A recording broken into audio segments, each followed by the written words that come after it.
Crise au sein de la coalition au pouvoir en Côte d'Ivoire à 2 ans de la présidentielle. Crise politique davantage visible à l'occasion du dernier remaniement ministériel. On en parlera dans cette édition.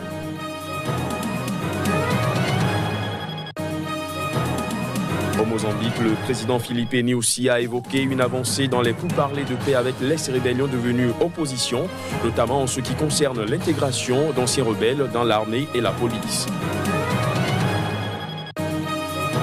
Et puis en Afrique du Sud, sombre semaine judiciaire pour Duduzane Zuma, fils de l'ancien président Jacob Zuma. Déjà accusé de corruption, il a été inculpé ce jeudi d'homicide pour avoir causé la mort accidentelle de 2 personnes en 2014.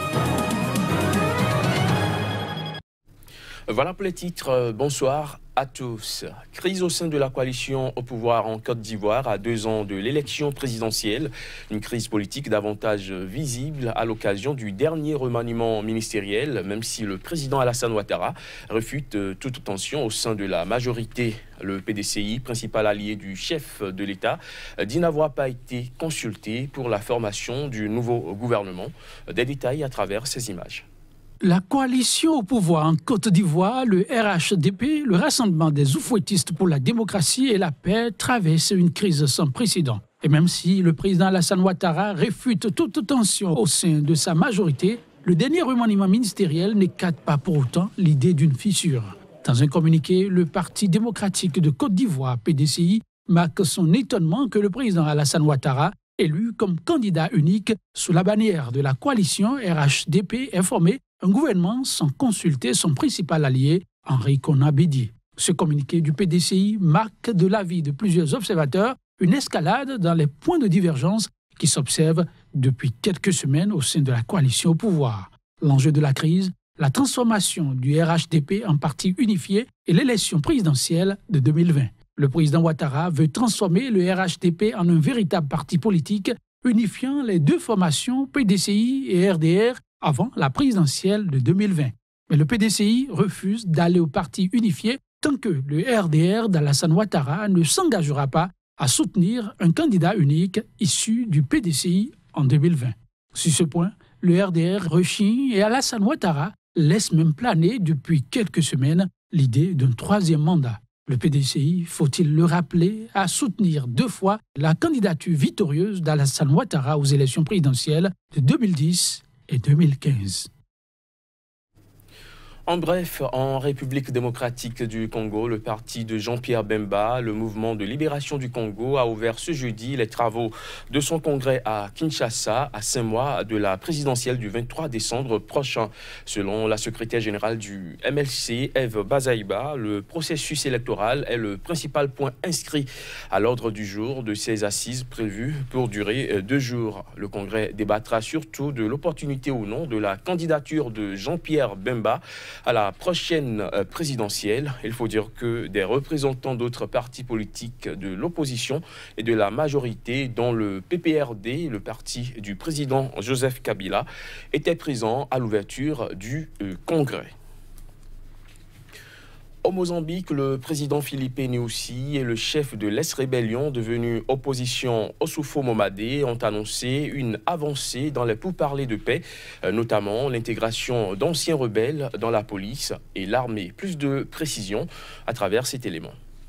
Les pourparlers de paix réunissant l'opposition et le pouvoir mozambicain ont enregistré une avancée. Les 2 parties au dialogue ont mis l'accent sur les négociations portant sur l'intégration d'anciens rebelles dans la police et l'armée. Les 2 camps se sont accordés à poursuivre les procédures mises en œuvre par le gouvernement à cet effet. Le désarmement et l'intégration des anciens combattants de la RENAMO constitue l'un des principaux points saillants des discussions, le gouvernement exigeant le démantèlement immédiat des unités armées de la RENAMO. Ancienne guérilla transformée en parti politique à la fin de la guerre civile, la RENAMO a repris les armes en 2013 pour dénoncer la mainmise sur le pays du parti au pouvoir, le Front de libération du Mozambique, Frelimo. Son chef historique, Afonso Dhlakama, avait récemment renoué le dialogue avec le président Nyusi. Les 2 hommes s'étaient accordés sur une réforme constitutionnelle de décentralisation récemment votée et semblait proche d'aboutir sur la réintégration des combattants de la RENAMO dans l'armée et la police.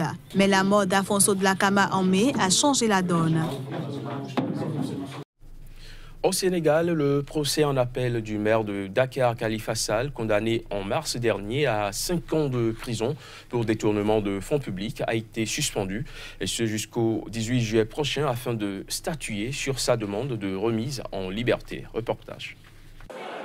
Nouvel épisode dans l'affaire du maire de Dakar, Khalifa Sall. La Cour a finalement suspendu le procès et bien délibéré à mercredi prochain. Un revirement de situation puisqu'elle avait rejeté lundi et mardi les demandes de la défense d'un renvoi de quelques jours du procès. Ce report d'une semaine permettra de statuer sur la demande de la défense de libérer son client, Khalifa Sall. La défense avait notamment justifié cette demande de renvoi par un arrêt rendu le 29 juin par la Cour de justice de la Communauté économique des États de l'Afrique de l'Ouest, qui n'a pas encore été publié officiellement. Toujours selon elle, cet arrêt de la juridiction communautaire saisi par Khalifa Sall a conclu au caractère arbitraire de sa détention préventive ainsi qu'à la violation de sa présomption d'innocence et de son immunité parlementaire. Cette décision, selon elle, s'impose à la justice sénégalaise et annule la condamnation.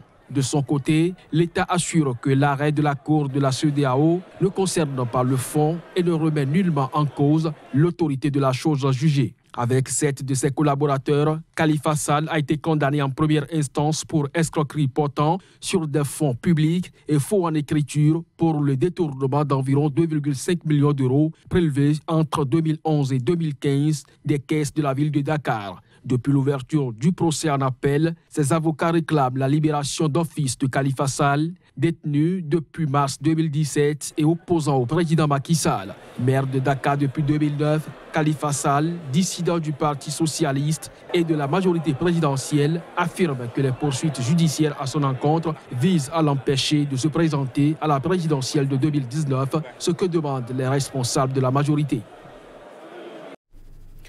Au Burkina Faso, le Conseil d'État a annulé des sanctions prises contre des magistrats. Ces derniers avaient été limogés ou punis pour manquement à l'éthique et à la déontologie. Voici les images.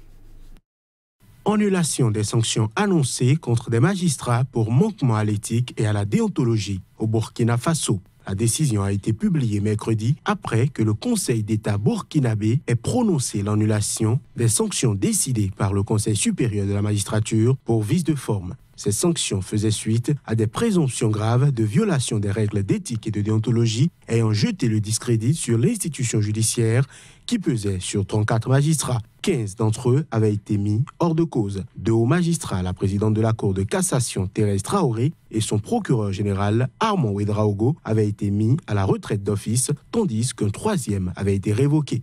6 autres magistrats avaient été rétrogradés, 7 abaissés d'échelon et 2 blâmés par le Conseil supérieur de la magistrature. Élu en novembre 2015, le président burkinabé Roch-Marc Christian Kaboré avait annoncé au cours de sa campagne électorale faire de la lutte contre la corruption une priorité de son mandat. En février, 4 magistrats accusés par une commission d'enquête de monnayer leurs services avaient déjà été sanctionnés pour manquement à l'éthique.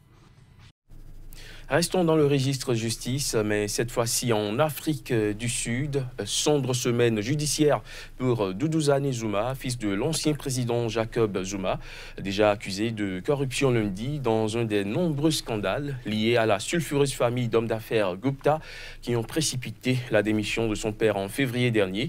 Il a été inculpé ce jeudi d'homicide pour avoir causé la mort accidentelle de 2 personnes au volant de sa voiture en 2014. Reportage. Duduzane Zuma, fils de l'ex-président sud-africain Jacob Zuma, a brièvement comparu devant un tribunal de Johannesburg pour un accident de la circulation dans lequel il est impliqué.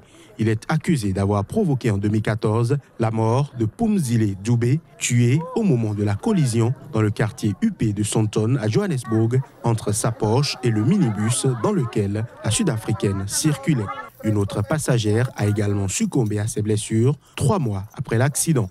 Au tribunal ce jeudi, il a été inculpé d'homicide pour avoir causé la mort accidentelle de ces 2 personnes au volant de sa voiture. Il s'agit là de la 2e inculpation cette semaine pour le jeune homme de 34 ans. Lundi dernier, il avait déjà été accusé de corruption dans un des nombreux scandales liés à la sulfureuse famille d'hommes d'affaires Gupta. Mais il avait été remis en liberté sous strict contrôle judiciaire et en échange d'une caution de 6 500 €. Le parquet avait dans un premier temps renoncé à poursuivre Duduzane Zouma, mais sous la pression de l'organisation AfriForum, il a décidé de revoir sa position. La prochaine audience dans cette affaire a été fixée au 23 août prochain. Au Bénin, le comité d'organisation de la Société d'économétrie a tenu un point de presse ce jeudi matin pour donner le coup d'envoi de l'édition 2018 de la conférence africaine de la Société d'économétrie. La conférence internationale se tiendra du 12 au 14 juillet prochain à Cotonou. Plus d'explications avec le professeur Léonard Wantikon. Il est membre de la Société d'économétrie et président de l'African School of Economics. Il s'agit de la réunion Afrique de la Société économique, mondiale qui se réunit tous les ans. L'année passée, c'était à Alger, cette année, c'est au Bénin. Donc, il s'agit d'un regroupement des grands noms dans la recherche en économie, comme par exemple le prix Nobel de 2007 qui est parmi nous. Il y a aussi des sessions plénières pour discuter de l'état de la recherche et de la formation en économie en Afrique. Et ensuite, il y aura beaucoup de panels, des discussions, des articles scientifiques qui vont être présentés sur divers sujets comme l'inclusion financière, les infrastructures, la santé, l'éducation, le rôle de la femme dans le développement et en même temps que les techniques économétriques, les techniques mathématiques d'analyse économique. Voilà. Il faut dire que l'objectif le plus important de cette conférence, c'est vraiment de promouvoir l'utilisation des mathématiques et de la statistique en économie, parce que de plus en plus, la complexité de la vie économique, la nécessité de faire des prévisions et de concevoir des modèles de développement qui sont propres ou qui tiennent compte des réalités donc du terrain, ça nécessite de plus en plus les outils d'analyse les plus avancés que sont les mathématiques et la statistique. Et c'est pour nous introduire, pour promouvoir cela que nous avons organisé donc, cette conférence. Voilà, ce sera tout pour cette édition, mesdames, messieurs. Merci de l'avoir suivi.